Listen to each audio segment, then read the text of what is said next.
Financial services company Purple Capital posted a 93% growth in client funds and a 5.7% increase in full-year revenue. Now, joining us to look at those numbers and the company is Chairman Mark Barnes. Mark, I'm going to quote to you from what, by any measure, is an unusual chairman's letter. You know, we get all these reports from AGMs and annual reports and results statements on SENS, and boy, you've got to plough through them. This is rather different. At the end, for example, he says, real-time access, long-term performance, what's stopping you? Mark Barnes. And the quote I like there, and I'd like you to elaborate on, Mark, is discipline, objectivity, risk management technology still define the successful trader. These things will not change. What has changed are the engines and the expertise that deliver relative advantage and drive out performance. Tell us more about these engines and the expertise that you've got. David, thanks for the interest. Thank you. Look, I think that we have an asset management company that's built on the back of a trading company. So whilst most asset management companies, you'll kind of get your statement on the 7th of the month relating to last month's thing, and you'll get it in the mail and so on. We have the benefit of a massive computer system that does live trading. So we can live asset management as well. So we can have a situation where you can, when we trade on your portfolio, you see it, you get an SMS on your, we say, we just bought you some Barlow shares, or we just sold, so you get an SMS which says that. If you decide today you need the money for something, you push a button and we'll post it to your account that day.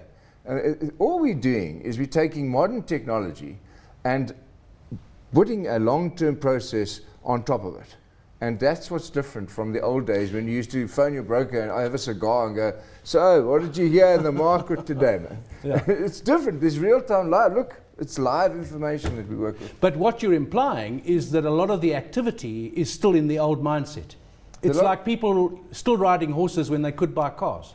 Look, there's still, everyone's still, and it's true, like I say, some things don't change. Time is the friend of the investor. We all understand that. We all understand compound interest.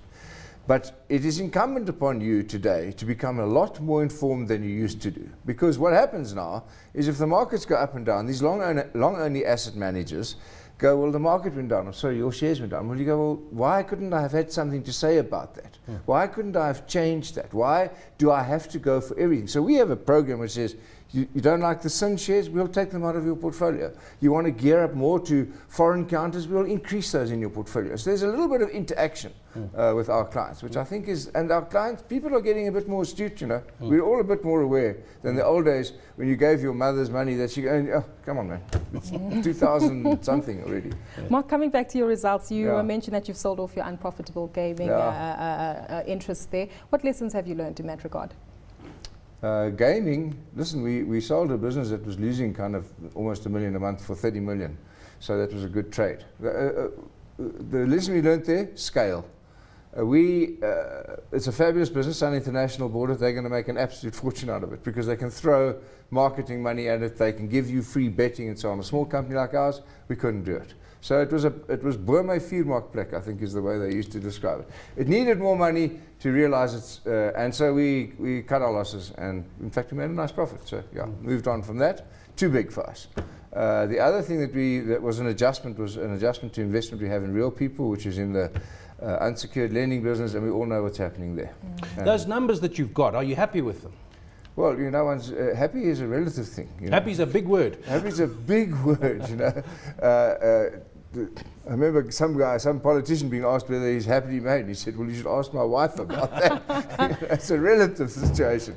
Yeah, we're happy because we've tidied up. We're happy, you know, we took everything and we tidied it up and we fixed up and I mean, this is our annual report. It's yellow for Emperor Asset Management and red for Global Trader. Not That's purple. all we do. Not you know, purple. purple is the holding company, but we don't do private equity. We've tidied up. And on a realistic comparison basis, we're way up from last year, and we're making money every month. You know, there was a time 8 years ago when we owed 180 million. We've got money in the bank today. So we kind of, it's been a long road, man. I'm old. You can see I've got this Movember thing. It's grey. Not at all. But just out of interest sake, this week we saw Glencore Xstrata listing on the JSE. What's your take on it? And I'm sure you've picked up the shares. I'm delighted that some people are coming back because the traffic's all been the other way.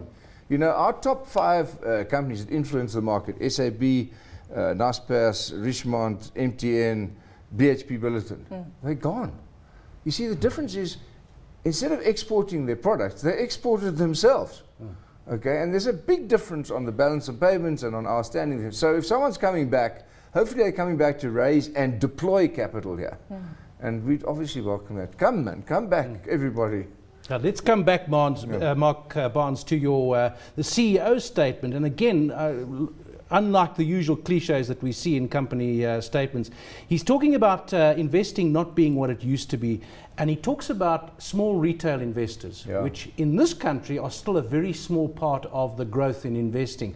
But he's saying that taking advantage of the technology that's available, the real-time information, the fast intelligence that you get in the US and Europe, that market is growing very fast, and presumably you want to take advantage. Yeah, it is growing enormously fast. People have become enabled. The information is on your person. We've all got cell phones, we've all got access to apps, we've got all this kind of thing. It is absurd to believe that you are no longer involved in the biggest decisions of your life, which is what capital you're going to build up to retirement. And so this interaction, and we are geared entirely to focus on the individual. It's a one-to-one kind of interaction. And so people think it's kind of beyond them, but it's not, man. I mean, you can sit down for 3 minutes and explain to a guy why SAB is a good share or why so-and-so isn't. And when we include these people, the extraordinary thing is that it's circles of influence. You get a guy, I'll tell you what we're doing, just so we're marketing to children. We had our first 12-year-old client put in money, I promise you, 2 weeks ago. We brought them in, we told them about investing, we told them about compound interest, and their mother was there, and they put in 10,000 Rand each, and we said, that if you leave that and it grows at 20% per annum, will be worth hundreds of millions of Rand when you're 65. And so mom put some money in, and she left there saying, for the first time in my life, I feel confident enough to engage in this process. And it's not clever. The stuff that we do, it's arithmetic, man. Clever stuff is brain surgery and stuff. This isn't clever. Not even sums. Not even maths. It's not just even arithmetic. Maths, sums, man. It's sums, and a bit of luck. We'll have to stop there. Great having you, Mark Barnes, who's Executive Chairman of Perpetual Capital.